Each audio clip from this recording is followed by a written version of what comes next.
رہا ہے ہائے حسین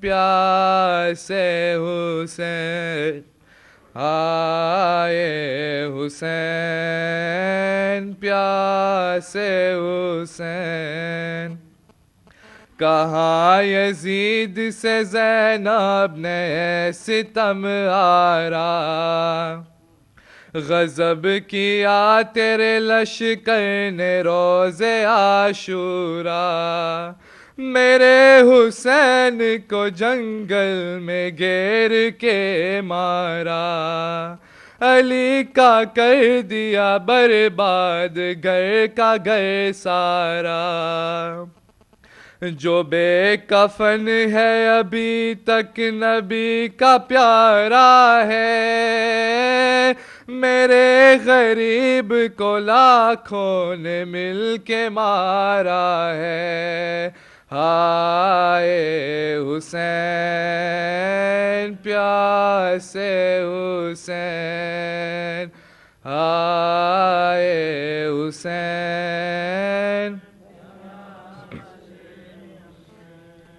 نہ مرتے مرتے کسی ایک کو ملا پانی نہ بے کسوں کے قریب آیا بے وفا پانی تڑپ کے رہ گئے بچے نہ مل سکا پانی وہ تڑپے پانی کو ان پہ تڑپ گیا پانی زمین جلتی تھی ہر ذرہ ایک شرارہ ہے میرے غریب کو لاکھوں نے مل کے مارا ہے ہائے حسین پیاسے حسین ہائے حسین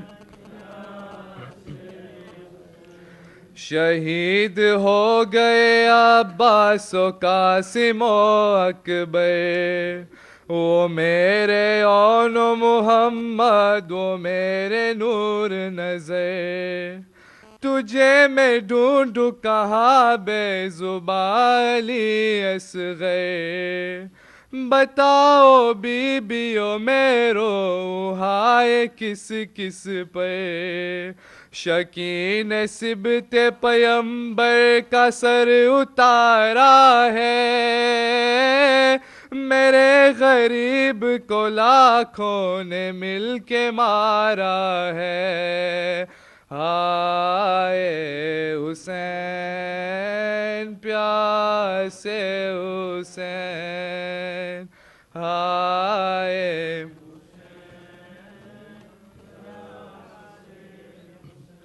سوہاگ اجرا کسی کا کسی کی کوکھ جلی کسی کا جل گیا دامن ردا کسی کی چھنی کسی کی مانگ میں کرب و بلا کی خاک پڑی نبی کی آل ہے زندہ میں یا علی مددی جہاں میں زینب دلگیر بے سہارا ہے میرے غریب کو لاکھوں نے مل کے مارا ہے ہائے حسین پیاسے حسین ہائے حسین پیاسے حسین صلوات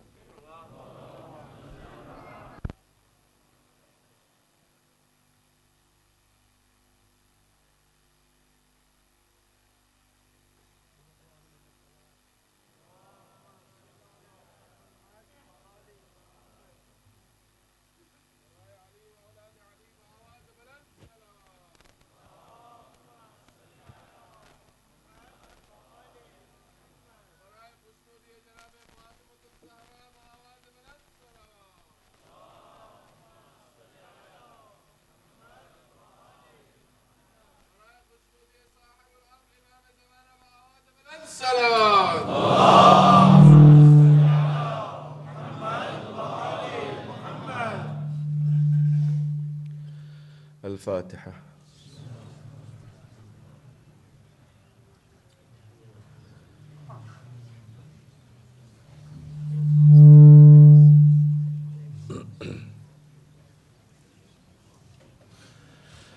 أعوذ بالله السميع العليم من الشيطان اللعين الرجيم.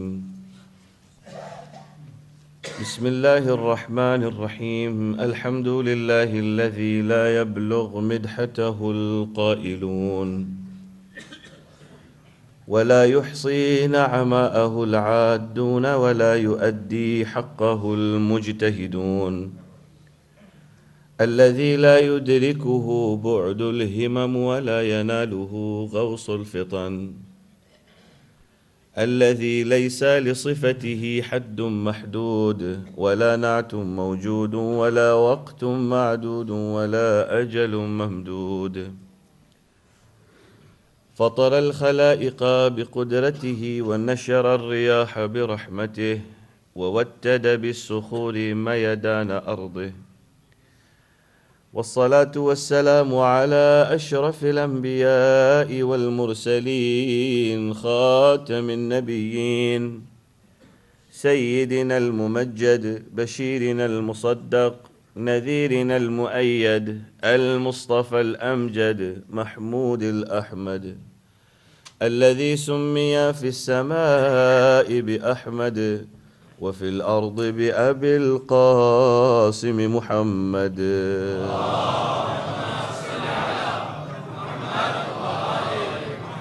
وعلى أهل بيته الطيبين الطاهرين المعصومين الذين قال عنهم الرسول: اللهم إن هؤلاء أهل بيتي وخاصتي وحامتي، لحمهم لحمي ودمهم دمي، يؤلمني ما يؤلمهم ويحزنني ما يحزنهم. أنا حرب لمن حاربهم وسلم لمن سالمهم، وعدو لمن عاداهم ومحب لمن أحبهم. إنهم مني وأنا منهم. فاجعل صلواتك وبركاتك ورحمتك وغفرانك ورضوانك علي وعليهم، وأذهب عنهم الرجس وطهرهم تطهيرا.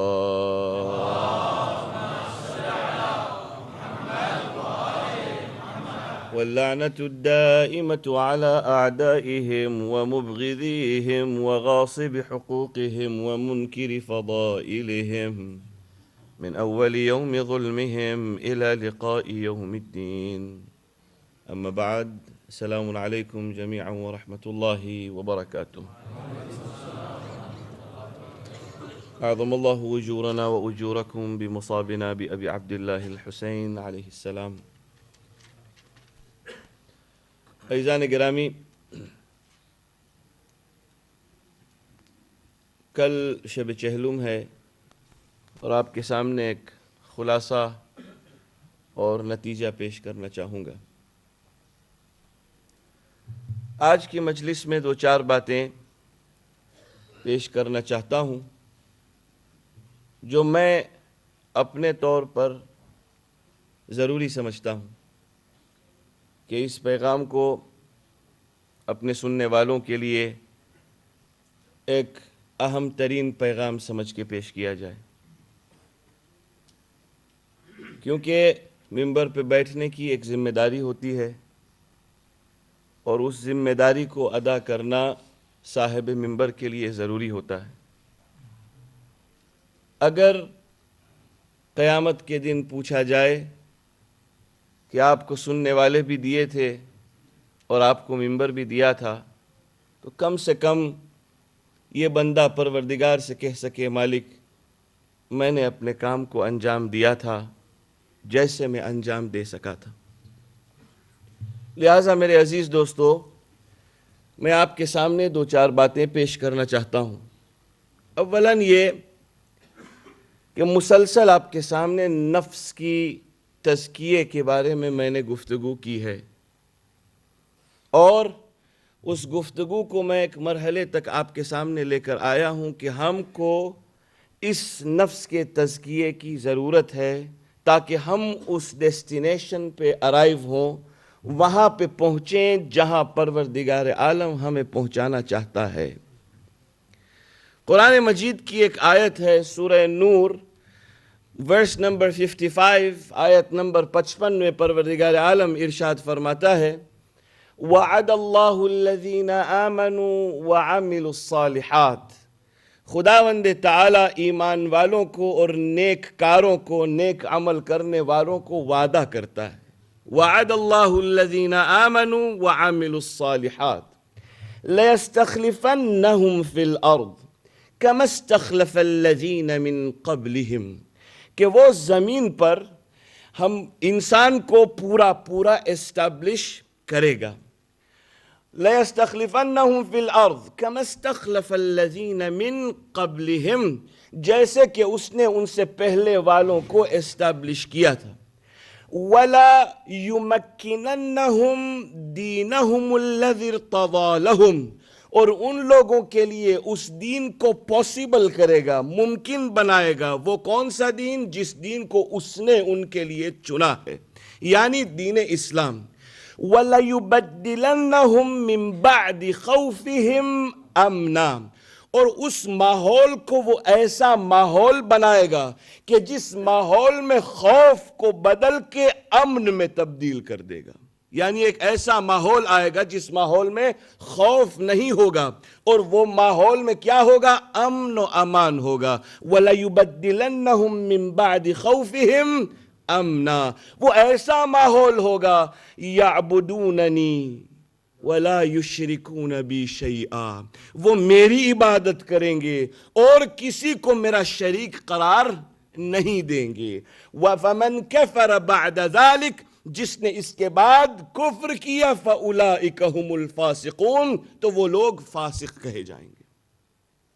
یہ آیت آپ کے سامنے پیش کی، آپ شاید 15 ماہ مبارک رمضان کو، ماہ شعبان کی 15 کو شاید اس آیت کو آپ سنتے ہوں گے، اس آیت کو آپ پڑھتے ہوں گے، آپ کی اپنی آئیڈیالوجیز ہوں گی، تفاسیر قرآن میں آپ نے اس کے بارے میں پڑھا ہوگا، لیکن آیت کا سمپل ٹرانسلیشن میں نے آپ کے سامنے کیا ہے کہ ایک ایسا زمانہ آنے والا ہے جس زمانے میں پروردگار عالم اس دنیا میں مؤمنین و مؤمنات کو اسٹیبلش کرے گا۔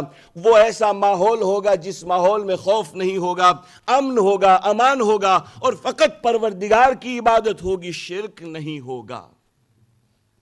سوال اب اس آیت کے بعد آپ کے سامنے یہ پوچھنا چاہتا ہوں میں، کیا یہ ماحول آٹومیٹیکلی آ جائے گا کہ امام کا ظہور ہوگا اور یہ ماحول آ جائے گا؟ کیا یہ ماحول آٹومیٹیکلی آئے گا، یا اس ماحول کی طرف ہمیں اس ایوولوشن کو ڈرائیو کرنا ہے؟ سوال آپ کے سامنے ہے، کیا یہ ماحول آٹومیٹک آئے گا جیسے ہمارا تصور ہے بچپنے سے کہ امام آئیں گے؟ کیا حدیث بھی ہے نا امام کی اس کے بارے میں، پیغمبر اسلام حضرت محمد مصطفیٰ صلی اللہ علیہ وآلہ وسلم کہتے ہیں لَوْ لَمْ يَبْقَى مِنَ الدُّنْيَا إِلَّا يَوْمٍ، اگر اس دنیا میں صرف ایک دن، قیامت کے آنے میں صرف ایک دن باقی رہ جائے گا، لَوْ لَمْ يَبْقَى مِنَ الدُّنْيَا إِلَّا يَوْمٍ، اگر صرف ایک دن باقی رہ جائے گا تو کیا ہوگا؟ لَوْ لَمْ يَبْقَى مِنَ الدُّنْيَا إِلَّا يَوْمٍ لَطَوَّلَ اللَّهُ ذَلِكَ الْيَوْمِ، خدا اس دن کو بہت طویل بنا دے گا، حَتَّى يَبْعَثَ رَجُلًا مِّنْ عِتْرَتِي، یہاں تک کہ میری عترت میں سے ایک مرد نہ آ جائے جس کا نام میرا نام ہوگا، اسمہ یواطی اسم وہو من ولد فاطمہ، اور وہ فاطمہ کی اولاد میں سے ہوگا، یملأ الارض قسطا وعدلا کما ملئت ظلما وجورا، اس زمین کو وہ عدل و انصاف سے بھر دے گا جیسے کہ یہ زمین ظلم و جور سے بھری ہوئی ہوگی۔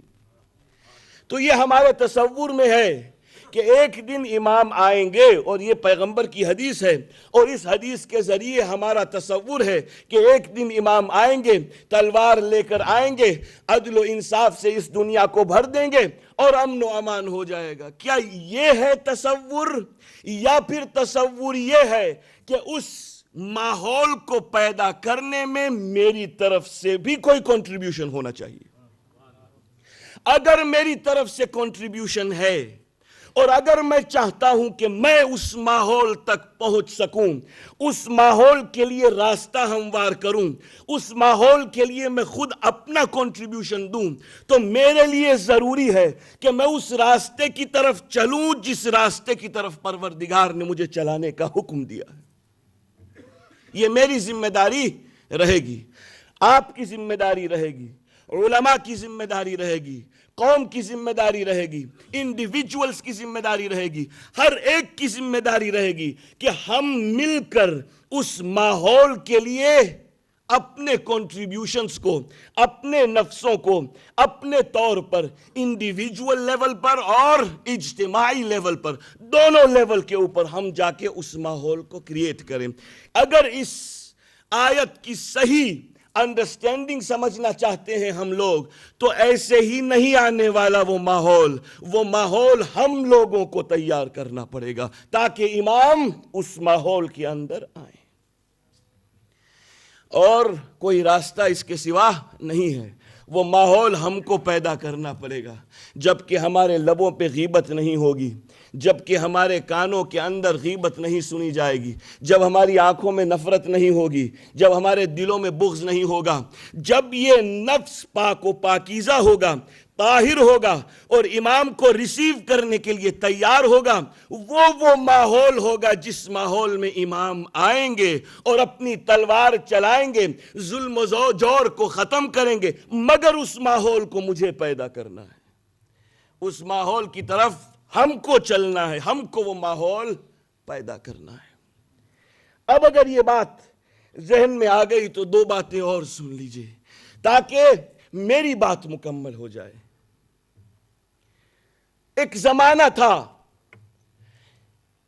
ایوولوشن انیویٹیبل ہے، یعنی جب سے ہم پیدا ہوئے آج تک ہم ایوولو ہوتے چلے آ رہے ہیں، ایک تطور ہے، ایک ایوولوشن ہے جس ایوولوشن میں ہم چلتے ہوئے آ رہے ہیں۔ روز اول سے جناب آدم کے زمانے سے لے کر خاتم تک اور خاتم سے لے کر آج تک ایک مسلسل ایوولوشن ہے، اور اس ایوولوشن کو کوئی روک نہیں سکتا، اس لیے کہ یہ ایک نیچرل فینومینا ہے جس کی طرف ہم ہر انسان کو آگے بڑھنا ہے، خود بخود بڑھنا ہو یا نہ بڑھنا ہو، ایوولوشن انسان کو اپنی طرف، تطور انسان کو اپنی طرف کھینچ کے لے جاتا ہے۔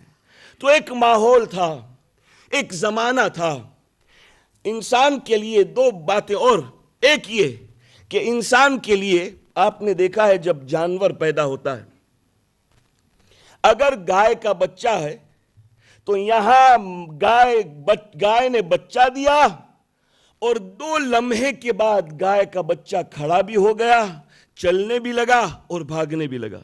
دیکھا آپ نے، بکری کا بچہ ہو 2 لمحے میں چلنے لگا، کھڑا ہوا، بھاگ گیا۔ ہاتھی کا بچہ ہو 2 لمحے میں کھڑا بھی ہو گیا، دیکھنے بھی لگا، بھاگنے بھی لگا، کھانا بھی کھانے لگا، سب کچھ خود بخود کرنے لگا 2 لمحے کے اندر۔ جانور کا بچہ ہر ایک پیدا ہوتا ہے اور لمحہ لگتا ہے، اس کو مومنٹس لگتے ہیں، اور اس کے بعد وہ چلنا پھرنا کھانا پینا سب کچھ شروع کر دیتا ہے۔ یہ کون ہے؟ حیوان۔ اور ایک ہے اشرف المخلوقات، انسان، جو پیدا ہوتا ہے، نہ گردن سنبھال سکتا ہے، نہ آنکھوں سے دیکھ سکتا ہے، نہ کانوں سے سن سکتا ہے، اور یہ ہے اشرف المخلوقات۔ کیوں؟ یہ جانور ہے، جانور کو شاید اس طرح ہونا چاہیے تھا، یہ اشرف المخلوقات ہے۔ دونوں میں ڈیفرنس کیا ہے؟ جانور کو سوسائٹی میں رہنے کی ضرورت نہیں ہے، انسان کو سوسائٹی میں پنپنے کی ضرورت ہے۔ انسان کو سوسائٹی میں رہنے کی ضرورت، تاکہ انسان کو نالج دیا جائے، تاکہ اس کی عقل کو ریفائن کیا جائے، تاکہ اس کے نفس کو تراشا جائے، تاکہ وہ آگے بڑھتا رہے۔ کیوں؟ اس لیے کہ ایک سوسائٹی میں رہے گا، اس سوسائٹی میں انٹریکٹ کرے گا، اس کے لیے اس کو آداب چاہیے۔ ایک انٹلیکچوئل سوسائٹی کے اندر آگے بڑھے گا، اس کے لیے اس کو آداب چاہیے۔ ہر شے میں انسان کو اشرف المخلوق، کیوں؟ انسان کو تربیت کی ضرورت ہے، اور جب تک انسان کو تربیت ملتی رہے گی تب تک انسان آگے بڑھتا رہے گا۔ تربیت 2 قسم کی ہے، نیگیٹو بھی ہے اور پازیٹیو بھی ہے. پازیٹیو تربیت، ماں باپ خوش قسمت اولاد سے اچھی تربیت کو لیتے ہیں. بری تربیت ہے ہر جگہ آپ کو ملے گی، جیسے آپ چاہیں ویسے اس کو حاصل کر سکتے ہیں. مگر پروردگار کی ڈیزائن نے انسان کو خلق کیا ایسے کہ تو اشرف المخلوق ہے، تجھے سوسائٹی کی ضرورت ہے، میں تمہیں ویسے بنا رہا ہوں تاکہ تمہیں ہر شے کی ضرورت پڑے، تاکہ تم اس جگہ پہ ارائیو ہو، اس ڈیسٹینیشن پہ ارائیو ہو جہاں میں تمہیں پہنچانا چاہتا ہوں. یہ بات سمجھ میں اگر آ گئی تو میرے عزیز دوستو سنیے، یہ تطور ہوتا رہے گا، یہ ایوولوشن چلتا رہے گا، ہم و آپ اس ایوولوشن کے ویو کے اندر آتے رہیں گے. ایک زمانہ تھا، اگر آپ کو یاد ہے، اور یہ میرا آبزرویشن، میرا اپنا آبزرویشن آپ کے سامنے پیش کر رہا ہوں. میں اپنی اوپینین نہیں پیش کر رہا ہوں، اس بات کو آپ ذہن میں رکھیے گا. میں اپنی اوپینین کو پیش نہیں کر رہا ہوں، میرے اپنے آبزرویشن کو اور فقط اس کمیونٹی کے آبزرویشن کو پیش کر رہا ہوں، اس لیے کہ میں بھی اسی کمیونٹی میں بڑا ہوا ہوں، میں بھی یہیں پلا بڑا ہوا ہوں، میں نے بھی ہر شے اسی کمیونٹی کے اندر دیکھی ہے، میں بھی ہر شے دیکھتا آیا ہوں جو آپ نے دیکھا ہے. لہٰذا شاید آپ میرے ساتھ ایگری کریں یا نہ کریں، مگر میں آپ کے سامنے اپنے آبزرویشن کو پیش کر رہا ہوں، اور پھر دیکھیے کہ کیا ہوتا ہے. ایک زمانہ تھا، باپ اپنے بچے کو مجلس میں لے کر آتا تھا. آپ کو یاد ہوگا، زنزبار ہو، کمپالا ہو، سنگیڈا ہو، ڈوڈوما ہو، دار اسلام ہو، اروشا ہو، مجونگا ہو، کہاں پتہ نہیں کہاں سے ہم لوگ آئے، صومالیہ ہو، مگدیشو ہو، جہاں بھی ہو ہم لوگ آتے تھے. باپ اپنے اولاد کو مسجد میں لے کر آتا تھا، بیٹا یہاں مجلس سید الشہداء ہوتی ہے، ایک محرم کی مجلس ہوتی ہے، یہاں پہ آنا ہے، یہاں آنے کے کچھ آداب ہوتے ہیں، ہم اس پہ آتے ہیں، بیٹھتے ہیں، مجلس سنتے ہیں، اکیلے نہیں ہوتے، جہاں مجلس ہوتی ہے وہاں حسین کی دکھیاری ماں بھی ہوتی ہے. یہ بچوں کو ہم سمجھایا کرتے تھے. بچے آتے تھے، مجلس میں آتے تھے. اس زمانے میں شاید اردو سمجھتے تھے، شاید نہیں سمجھتے تھے، مگر مجلس میں آنے کا ایک ماحول تھا، ایک انداز تھا، ایک تربیت تھی، ایک آداب تھے، جس آداب سے ہم بچوں کو مجلس میں لے کر آتے تھے. نتیجہ یہ ہوا اس آداب کا کہ بچہ جہاں بھی گیا دنیا میں، جس مقام پر گیا وہ بچہ دنیا میں، اس نے عزائے حسین کی ضرورت دل میں محسوس کی. وہ بچہ جہاں بھی گیا اس نے عزائے سید الشہداء کی دل میں محبت محسوس کی، اور جہاں بھی گیا اس نے ایک حسینیہ ضرور بنایا اور اس کے لیے پیسہ دیا. یاد ہے آپ کو وہ زمانہ جس زمانے میں ہم آتے تھے، مجلس میں آتے تھے، بچوں کو لے کر آتے تھے. اب تطور، ایوولوشن، ہم آگے بڑھتے جا رہے ہیں ایوولوشن کے اندر. اب زمانہ یہ ہے، یا ایکسکیوز کہیں یا ایکسکیوز نہ کہیں، جینیوئن پرابلم کہیں، جو بھی کہیں، کہ اردو میں مجلس سمجھ میں نہیں آتی. ٹھیک ہے، تو آپ کے لیے انگریزی کا انتظام کر کے دیتے ہیں تاکہ آپ انگریزی میں مجلس سنیے. تو انگریزی میں بھی مجلس ہوتی ہے، اردو میں بھی ہوتی ہے، گجراتی میں بھی ہوتی ہے، شاید کچھی میں بھی ہوتی ہو، سواہیلی میں یقیناً جانتا ہوں کہ ہوتی ہے. ہر جگہ مجلس. کون سی مجلس؟ عزائے سید الشہداء. اس یونیورسٹی سے ایک مجلس ہوتی ہے جہاں سے لوگ کچھ نہ کچھ لے کر جاتے ہیں. مگر آج کا زمانہ اور اس زمانے میں بہت فرق ہے. جو مس ہو رہا ہے، اس زمانے میں روح تھی، اس زمانے میں روح تھی، اس زمانے میں روح مس ہو رہی ہے، اسپرٹ مس ہو رہی ہے. مسجد ہے، زبردست مسجد ہے، ہر جگہ مسجد ہے. پھر شعر پڑھتا ہوں علامہ اقبال کا آپ کے سامنے، مسجد ہے. علامہ کہتے ہیں واعظ قوم میں وہ شعلہ مقالی نہ رہی، نقش بندی نہ رہی، پختہ خیالی نہ رہی، رہ گئی رسم ازاں روح بلالی نہ رہی، فلسفہ رہ گیا تلقین غزالی نہ رہی، مسجدیں مرثیہ خواہ ہیں کہ نمازی نہ رہے، یعنی وہ صاحب اوصاف حجازی نہ رہے۔ مسجدیں مرثیہ خواہ ہیں کہ نمازی نہ رہے، یعنی وہ صاحب اوصاف حجازی، جن کے پاس حجاز کی صفتیں تھیں، جن کو پیغمبر نے پالا تھا، وہ ہر چیز ہے۔ روح مس ہو رہی، آگے بڑھیے، چلیے 2 لمحہ اور۔ آداب تھے ہر شے کے۔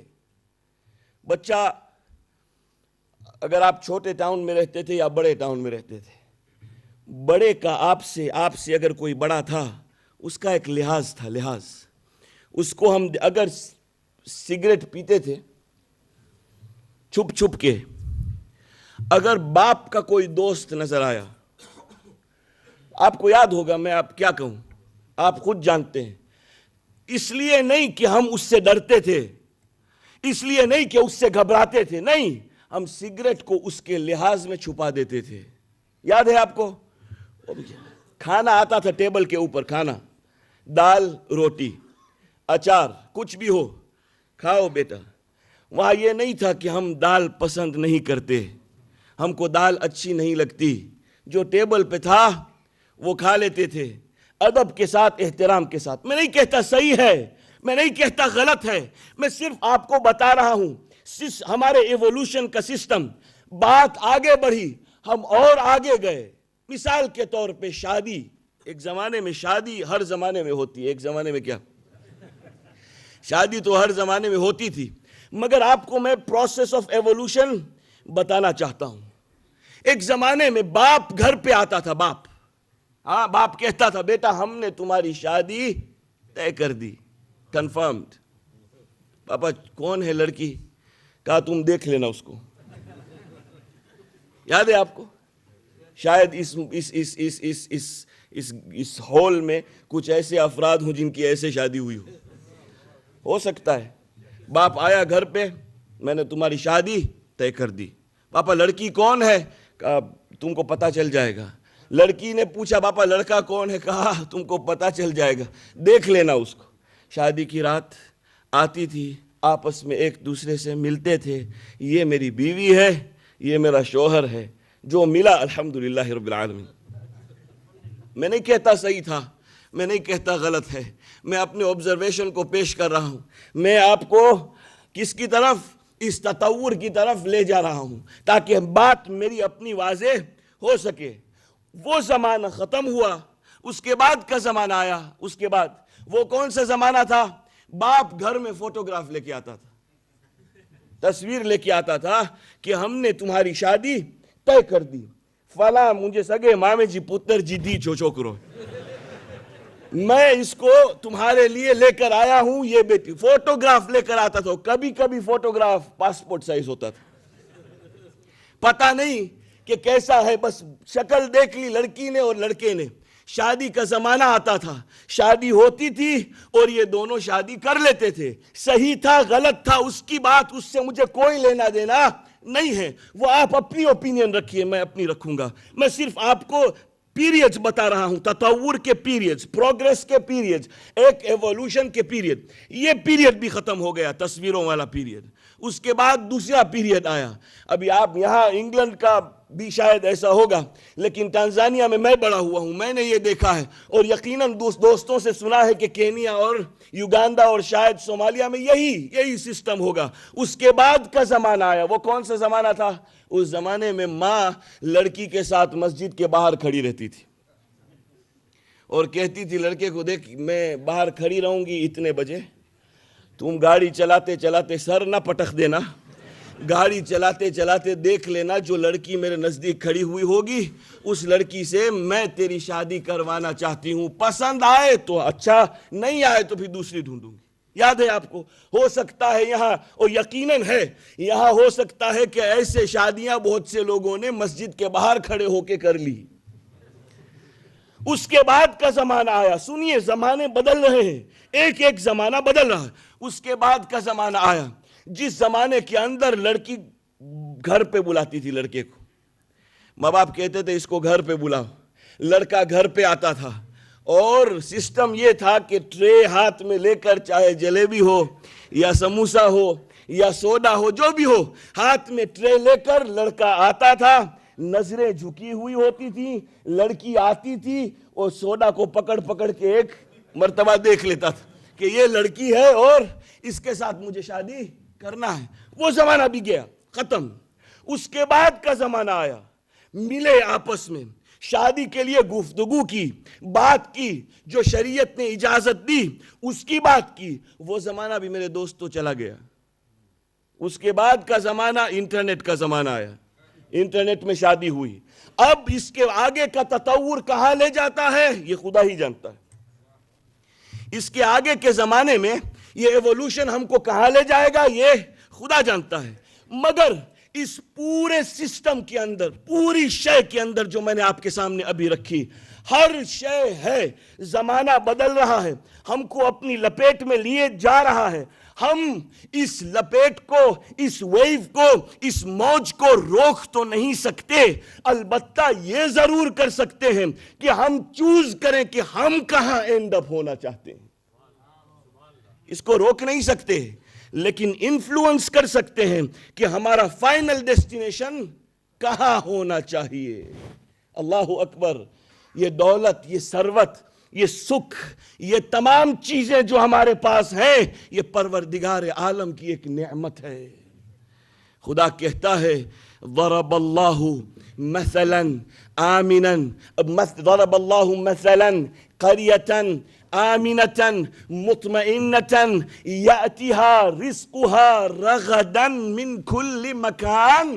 خدا مثال دیتا ہے اس قریے کی اس کمیونٹی کی جو امن و امان سے رہتی تھی آمنتاً مطمئنتاً با اطمینان رہتی تھی. یأتیها رزقها رغدا من کل مکان. اس کے پاس پروردگار نے ہر طرف سے رزق بھیجا تھا فراوانی کے ساتھ ان کو رزق ملتا تھا. انہوں نے کیا کیا فکفرت بانعم اللہ. انہوں نے اللہ کی نعمتوں کا کفران کیا. نتیجے میں کیا ہوا فاذاقها اللہ لباس الجوع والخوف. خدا نے ان کو بھوک کا اور خوف کا لباس پہنا دیا بما کانوا یصنعون اس لیے کہ وہ ایسی حرکت کرتے تھے. یہ ہمارا خوش قسمتی ہے کہ پروردگار عالم نے صدقے میں جناب فاطمہ زہرا صلوات اللہ وسلام علیہ کہ ہم و آپ کو صحیح و سلامت رکھا ہے. یہ کسی کے استغفار کا نتیجہ ہے. پس پردہ بیٹھ کے کوئی ہمارے حق میں استغفار کر رہا ہے. میرے عزیز دوستو میں نہیں کہتا کہ یہ تطور کو ہم سٹاپ کر سکیں گے. نہیں ایوولوشن انیویٹیبل ہے. ہم کو وہاں جانا ہی پڑے گا. ایک موج آ رہی ہے اور آرڈینری موج نہیں ہے تطور کی موج ہے. مگر نہ جانے کیا کیا لیے ہوئے ہیں اپنے لپیٹ کے اندر. میں کون سی باتیں کون سی چیزیں آپ کے سامنے آج پیش کروں. ایک تو آپ کے سامنے صرف کمیونٹی کہاں سے آئی آج کہاں ہے. ایک زمانے میں مجلسوں میں عشرہ زینبیہ ہو جو میرا آپ کو نہیں یاد. میں خود یہاں 1986 کی بات کر رہا ہوں. یہاں اسٹینمور 87 88 89 90 91 93 تک یہاں اور اس کے آگے یہاں جمعے کے دن آپ کو بیٹھنے کی جگہ نہیں ملتی تھی. کھانے کے لیے نہیں آتے تھے لوگ حالانکہ کھانا ہوتا تھا. ابھی تو اس سے بہتر کھانا ملتا ہے. کیوں نہیں آتے لوگ؟ کیا پرابلم ہے؟ مجلسوں سے کیوں غائب ہیں؟ مسجدیں مرثیہ خواں ہیں کہ نمازی نہ رہے یعنی وہ صاحب اوصاف حجازی نہ رہے. کیوں؟ مسجد یہی ہے مجلس بھی ہے پڑھنے والے بھی ہیں. ایک نہیں مسلسل دور دور سے آنے والے اسی پیغام سید محمد آل محمد کے پیغام کو سنا رہے ہیں. مگر مسجدیں مرثیہ خواں ہیں کہ نمازی نہ رہے. کیوں؟ کیا مس ہو رہا ہے؟ کیا کون سی چیز نہیں ہوتی؟ مصائب نہیں ہوتے ہیں. مجلس نہیں ہوتی ہے. کھانا نہیں ملتا ہے. سب کچھ ہے. کیوں نہیں آتے؟ کیوں؟ کیونکہ تطور نے اپنی لپیٹ میں کچھ اور بھی دکھایا ہے کہ مسجد کے علاوہ باہر بھی کوئی شے ہے. ہر چیز مسجد میں نہیں ہے. اللہ اکبر. کوئی چیز آپ کو مسجد کے ابھی انٹرنیٹ ہے ہم مجلس گھر میں سنتے ہیں، ٹھیک ہے سنو، مجلس کم سے کم سنتے ہو، الحمدللہ رب العالمین، سنو، یہ تطور میں انٹرنیٹ بھی آیا، یہ تطور ہر شے اس کے اندر آ گئی، مگر میں ایک چیز دیکھ رہا ہوں اور آپ بھی یقیناً دیکھ رہے ہیں کہ ہر شے ہے، دولت ہے، دھن ہے، من ہے، سب کچھ ہے، اگر نہیں ہے، اگر کچھ مس ہو رہا ہے تو اسپرچوالٹی مس ہو رہی ہے۔ اس کو آپ بینکرپسی آف اسپرچوالٹی کہیں، اس کو آپ ڈیفیشنسی آف اسپرچوالٹی کہیں، جو بھی جیسے نظریے سے دیکھتا ہے، اس کو آپ جو کچھ بھی کہیں، مگر آپ خود محسوس کریں گے، صرف ہم نہیں، لیکن ہندوازم، کرسچینٹی، جوڈائزم، ہر جگہ آپ کو یہی ایک چیز ملے گی، کوئی شے مس ہو رہی ہے۔ ہر انسان تلاش کر رہا ہے کہ پیس آف مائنڈ ملے، ہر انسان تلاش کر رہا ہے کہ کوئی شے ملے، سب کچھ ہے، نہیں ہے تو سکون نہیں ہے۔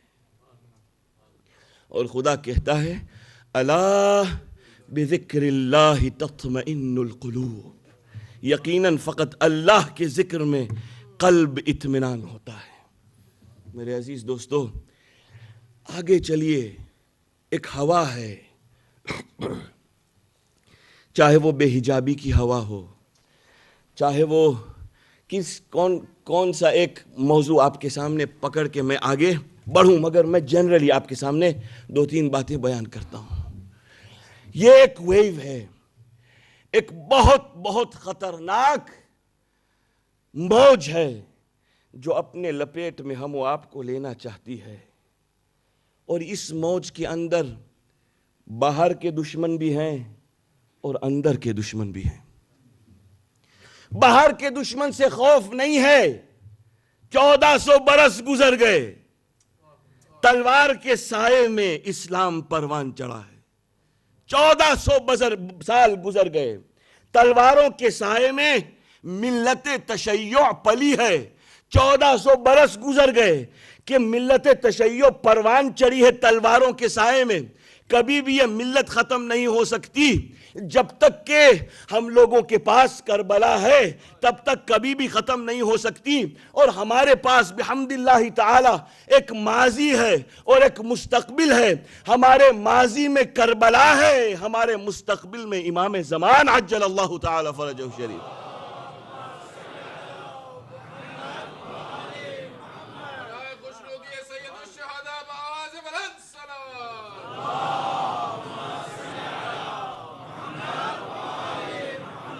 ایک ماضی ہے جو بہت وائبرنٹ ہے اور ایک مستقبل ہے جو بہت پرومیسنگ ہے، اس کے درمیان ہم و آپ ہیں۔ فیصلہ ہمارا ہے کہ ہم کس طرف جانا چاہتے ہیں، اس وائبرنسی کو چھوڑ کے، اس پرومیسنگ فیوچر کو چھوڑ کے، کیا ہم یہیں پہ سرنا چاہتے ہیں جہاں ہیں؟ میرے عزیز دوستو، دشمنی بڑھ رہی ہے، تشیع علی الخصوص، شیعہ، ملت شیعہ کے اوپر، یہ ایوولوشن، یہ تطور، یہ پروگریس انٹلیکچولز پیدا کر رہی ہے، ایسے انٹلیکچولز کہ اگر چاہیں تو قوم کو ایک سے دوسری طرف تک پہنچا دیں اور اسپرچوالٹی کے نتیجے تک پہنچا سکیں، مگر ایسے بھی لوگ ہیں جو اسپرچوالٹی سے گرا کے ہم کو حیوانیت تک پہنچا سکیں ہیں۔ اور میں ایک مثال دیتا ہوں بس، اس کے بعد آگے بڑھتا ہوں۔ دشمن 2 قسم کے ہیں، ایک باہر کا دشمن ہے اور ایک اندر کا دشمن ہے۔ یہ موج دشمن نہیں ہے، یہ ایوولوشن دشمن نہیں ہے، یہ پروگریس اور گروتھ دشمن نہیں ہے، یہ نیڈ ہے انسان کی۔ ایوولوشن انسان کی نیڈ ہے، گروتھ انسان کی ضرورت ہے، پروگریس انسان کی ضرورت ہے، یہ تمام چیزیں ضرور، یہ دشمن نہیں ہے، مگر اس کے پیچھے دشمن ہے، ان چیزوں کے پیچھے دشمن۔ ایک باہر کے دشمن کو تو ہم برسوں سے، 1400 برس سے مارتے آئے ہیں، مگر اندر کا دشمن ہے، جس دشمن کے بارے میں علم بھی نہیں کہ یہ ہمارا دشمن ہے، اس دشمن کو کیسے پرکھا جائے۔ مثال دیتا ہوں اور اشاروں میں آپ کے سامنے 2 باتیں کرتا ہوں۔ ایک مرتبہ ایک آدمی تھا، ہاتھ میں کلہاڑ لے کے، ایکس انگریزی میں کہتے ہیں ایکس لے کر جنگل سے گزر رہا تھا. یہ راستے میں جنگل میں گزر رہا تھا. اس کے ہاتھ میں سمپل ایکس تھا, ایکس, اس میں لکڑی نہیں تھی, صرف ایکس. جب جنگل سے گزرا تو چھوٹے چھوٹے درخت اس ایکس کو دیکھ کے رونے لگے, گھبرا گئے. تو بڑے درختوں نے چھوٹے درختوں سے کہا کیوں رو رہے ہو؟ کہا آپ دیکھتے نہیں کہ آنے والے کے ہاتھ میں ایکس ہے اور ہمارا جانی دشمن ہے, یہ ہم لوگوں کو کاٹ دے گا. تو بڑے درختوں نے کہا, آپ پلیز اس کو اپنے ذہن میں رکھیے گا, اس مثال کو. بڑے درختوں نے کہا گھبراؤ نہیں, فقط ایکس ہے اس کے ہاتھ میں, یہ کچھ نہیں کرے گا. یقیناً وہی ہوا, وہ آدمی وہاں سے گزر گیا اور یہ چھوٹے درخت و بڑے درخت سلامت رہ گئے. تھوڑی دیر کے بعد یہ آدمی پھر آیا اور ہاتھ میں وہی ایکس. فرق صرف اتنا تھا کہ ابھی اس ایکس کے ساتھ لکڑی بھی تھی. فرق صرف اتنا تھا کہ اب اس ایکس کے ساتھ ایک لکڑی بھی تھی. اب جب آیا تو بڑے درختوں نے رونا شروع کیا. تو چھوٹے درختوں نے پوچھا آپ کیوں روئے؟ کہا کہ یہ آدمی آ رہا ہے, ہمارا جانی دشمن ہے. کہا ابھی تو آپ نے ہم سے کہا تھا کہ یہ آپ کو کوئی نقصان نہیں پہنچاتا. تو بڑے درختوں نے کہا تم نہیں سمجھے, جب گیا تھا اکیلا تھا, اب ہم میں سے کا ایک اس کو جوائن ہو گیا ہے. اب ہم میں سے کا ایک اس کو جوائن ہو گیا ہے. اب خطرہ ہے, اب موت ہے, اب مرنا ہے. اگر ہم اس کو نہیں پرکھ سکے جو اندر کا دشمن ہے, جو ہم میں سے دشمن کو مل گیا ہے, میرے عزیز دوستو, تطور کے اندر یہ تطور کی موج ہمیں وہاں پھینکے گی جہاں سے واپس پلٹنا ناممکن ہو جائے گا. دیکھیے ایوولوشن کیا کر رہا ہے. آپ سوچئے, پروگریس بہت ضروری ہے, ایوولوشن انیویٹیبل ہے, اس کو میں اور آپ روک بھی نہیں سکتے, اور اس کا ہونا ہے. اگر ہم اس ریولوشن کو روک نہیں سکتے, یقیناً اتنا تو کر سکتے ہیں کہ ہم انفلوئنس کر سکیں کہ ہم کہاں رہنا چاہتے ہیں اس موج کے اندر. اس میں ذمہ داری ہر ایک کی ہے. آپ سن چکے ہیں محرم میں, بہت بخوب سن چکے ہیں, بلاغت سے سن چکے ہیں, فصاحت سے سن چکے ہیں, مگر جس انداز سے ہم اپنی زندگی کو آگے بڑھا رہے ہیں, وہ اکبر الہ آبادی, ان کا بیٹا یہاں پڑھنے آیا تھا لندن میں, تو ایک شعر لکھا انہوں نے اپنے بیٹے کو, کہنے لگے بیٹا, آپ گجراتی, پہلے میں آپ کو شعر مکمل کروں, میں جانتا ہوں دوسرے کے سمجھ میں نہیں آئے گا, تو ایک لفظ آپ کو بتا دوں شعر کا.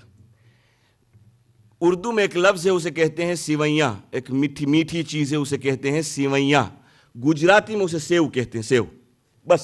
اب سیویاں سیو کو کہتے ہیں, میٹھا سیو اس کو کہتے ہیں سیویاں.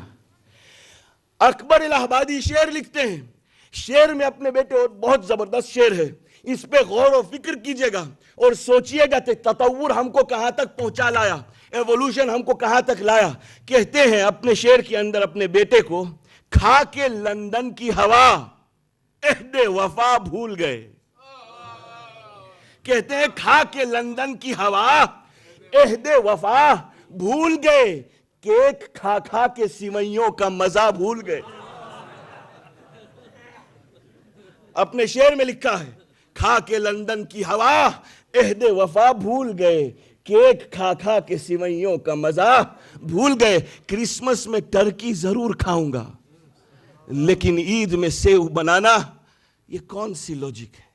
اللہ اکبر. میں اس سے زیادہ آپ کے سامنے کوئی بات نہیں کرنا چاہتا, بس اسی شعر پہ غور و فکر کیجئے گا. تطور ہوتا رہے گا, موومنٹ ہوتی رہے گی. کل تک برداشت تھا, شادیاں تھی, آج ٹولرنس ختم ہو گیا. طلاق, اللہ اکبر من کل کبیر. جو اس فیلڈ میں کام کر رہے ہیں, خداوند پیغمبر اسلام ارشاد فرماتے ہیں, کہتے ہیں ان ابغض الحلال عند اللہ الطلاق. اللہ کے نزدیک جو سب سے بدترین حلال شے ہے, حلال جس کو خدا نے حلال قرار دیا, مگر اللہ abhors it himself, ان ابغض الحلال عند اللہ الطلاق. ایک حلال چیز ہے مگر بہت بری ہے، وہ طلاق ہے. خدا کہتا ہے سوچئے آپ کیسے طلاق کا وہ زمانہ بھی دیکھیے گا، طلاق کا درمیانی زمانہ بھی دیکھیے گا، طلاق کا نیا زمانہ بھی دیکھیے گا، اور تطور کو، پروگریس کو، گروتھ کو، نہ جانے کس چیز کو جس کے نام سے آپ کہیں اس کو بھی دیکھیے گا، اور دیکھیے گا کہ ہم کہاں پہنچ رہے ہیں. اور آگے کا چشمہ آپ پہنیے، اس لیے کہ میرے پاس آگے کا چشمہ نہیں ہے. قرآن کہتا ہے فَأَيْنَ تَذْهَبُونَ، کہاں جا رہے ہو تم لوگ؟ ایک زمانہ تھا حسین کا نام آنکھوں میں آنسو، نام حسین آنکھوں میں آنسو، نام زہرا آنکھوں میں آنسو. آج عزاداری لاجیکلی دیکھی جا رہی ہے، لاجیکلی. اب جانتے ہیں لاجیکل کا مراد کیا؟ میں آپ کو مثال دیتا ہوں اس لیے کہ ہم لوگوں کو لوگ سوال پوچھتے ہیں، اور ذاکرین و علماء جو یہاں ہیں آپ ان سے بھی پوچھئے گا، ان کو بھی یہ سوال پوچھے جاتے ہیں. پوچھئے گا سوال کیا کہ اگر علی ابن ابی طالب، سنیے گا یہ پروگریس ہے، سنیے گا یہ تطور ہے، اگر علی ابن ابی طالب اپنے قاتل کو شربت دے سکتے تھے تو کیا حسین یزید کو معاف نہیں کر سکتے؟ پوچھئے گا آپ کو پتا چلے گا کون کون سے سوال پروگریس کے نام پر آ رہے ہیں. کیا ضرورت ہے قاتل حسین پہ لعنت بھیجنا؟ نہیں سنا آپ لوگوں نے؟ اللہم خص انت اول ظالم باللعن منی وابدع به اولا ثم الثانی والثالث والرابع. کہتے ہیں یہ کہ پڑھنے کی کیا ضرورت ہے؟ کیوں آپ لعنت بھیجتے ہیں؟ اگر حسین چاہیں تو یزید کریم ابن کریم ہے، یزید کو معاف کر سکتے ہیں. یہ انٹلیکچول پروگریس ہے، اس کی طرف ہم جا رہے ہیں. میرے عزیز دوستو، ایک نہیں 1000 باتیں آپ کے سامنے پیش کروں مگر صرف اتنا کافی ہے. یہ تطور ہمیں نہ جانے کہاں پہنچا دے گا. میرے عزیز دوستو، اگر ہم نے نہیں سوچا، مرجعیت کی منصب ہل رہی ہے. مرجعیت، آیت اللہ سیستانی کو سسٹمیٹیکلی گرایا جا رہا ہے لوگوں کی نظروں میں، سسٹمیٹیکلی. اور ہم سن رہے ہیں اس لیے کہ پروگریس کا نام ہے، اس لیے کہ so what if I have a difference of opinion. کس نے کہا نہیں رکھو difference of opinion؟ رکھو، مگر کم سے کم اتنا تو سوچو کہ تم سے زیادہ علم رکھتا ہے کوئی. میرے عزیز دوستو، آج کے لیے اتنا کافی ہے، میرا وقت ختم ہو گیا. میں انشاءاللہ ہو سکے گا تو کل مکمل کروں گا اس موضوع کو، مگر صرف اتنا آپ کے سامنے کہ ہم لوگ بڑھ رہے ہیں، جا رہے ہیں. میرے عزیز دوستو، یا ایہا الذین آمنوا قوا انفسکم و اہلیکم نارا. اے ایمان والو، اپنے آپ کو اور اپنی فیملی کو جہنم کی آگ سے ڈراؤ. اپنی اولاد کو، اپنے بچوں کو. آپ نے نہیں سنی وہ آیت قرآن مجید کی؟ انشاءاللہ کل آج چھوڑ دیجئے تاکہ میں مصائب کی طرف آ جاؤں، میرا وقت ختم ہو گیا. میرے عزیز دوستو، ہم زندہ ہیں عزاداری کے لیے. ہماری زندگی عزاداری سے ہے. اگر عزاداری نہ ہوتی، مچھلیاں رہ نہیں سکتی کبھی پانی کے بغیر. ہم جدا ہوں گے جو سرور سے تو مر جائیں گے. ہم اگر حسین سے جدا ہو گئے تو مر جائیں گے. میرے عزیز دوستو، مر جائیں گے. یہی ایک چیز ہے، یہی ایک سکول ہے، یہی ایک انسٹیٹیوٹ ہے جس نے مجھے لا الہ الا اللہ کا نام سکھایا ہے. سر سجدے میں کٹ گیا مگر لا الہ الا اللہ ختم نہیں ہوا. عاشور کا دن ہے. انشاءاللہ کل سے شام کے اور زندان شام سے نکلنے کے مصائب پیش کروں گا، مگر آج صرف اتنا سن لیجئے اور مختصر مصائب آپ کے سامنے پیش کر کے اپنی تقریر کے دامن کو سمیٹ رہا ہوں. عاشور کا دن ہے. شمر امان نامہ لے کر آیا. کس کے نام؟ ابو الفضل العباس کے نام. ایک امان نامہ لے کر آیا تاکہ عباس اور ان کے بھائی کو امن مل جائے. مقتل میں لکھا ہے کہ حسین ایک کرسی کے اوپر آرام فرما تھے. جب شمر آیا ہے امان نامہ لے کر، عباس کو بلایا، عباس گئے. شمر نے ہاتھوں میں امان نامہ دیا اور کہا تم اور تمہارے بھائی کو ہم امن دیں گے، یہ امان نامہ ہے. آپس میں شمر کی اور عباس کی گفتگو ہے. اچانک عباس نے اس غیظ میں آ کے اس امان نامے کو پھاڑ دیا اور پلٹ کے واپس آ گئے اس جگہ پر جہاں حسین بیٹھے ہوئے تھے. مولا نے عباس کی طرف دیکھ کے پوچھا بھیا عباس یہ کون آیا تھا؟ کہا شمر. کہا کیا پیغام لایا ہے؟ عباس خاموش رہے. پھر حسین نے پوچھا کیا چاہتا ہے؟ کہا میرے لیے اور میرے بھائیوں کے لیے امان نامہ لے کر آیا. میرے لیے اور میرے بھائیوں کے لیے امان نامہ لے کر آیا ہے. مولا نے شاید امتحان کے طور پر، شاید مصلحتاً، مولا نے عباس سے پوچھ لیا عباس تم نے کیا سوچا ہے؟ عباس تم نے کیا سوچا ہے؟ مقتل میں ملتا ہے عباس نے جواب نہیں دیا. پلٹے، خیمے کے پیچھے آئے، کربلا کی خاک اٹھائی، سر پہ لگائی، نجف کی طرف دیکھ کے کہا بابا بابا میرے سید و آقا پوچھ رہے ہیں میں نے کیا سوچا. 21 ماہ مبارک رمضان کو جب عباس کا ہاتھ حسین کے ہاتھوں میں مولا نے رکھا تھا، 21 رمضان کو جب عباس کا ہاتھ، آپ سنتے ہیں نا تاریخ میں، 21 رمضان کو عباس کا ہاتھ حسین کے ہاتھوں میں رکھا تھا. لیکن میرا دل کہتا ہے نہیں، حسین کا ہاتھ عباس کے ہاتھوں میں رکھا تھا. میرے بیٹا عباس حسین کا خیال رکھنا، میری نیابت کرنا.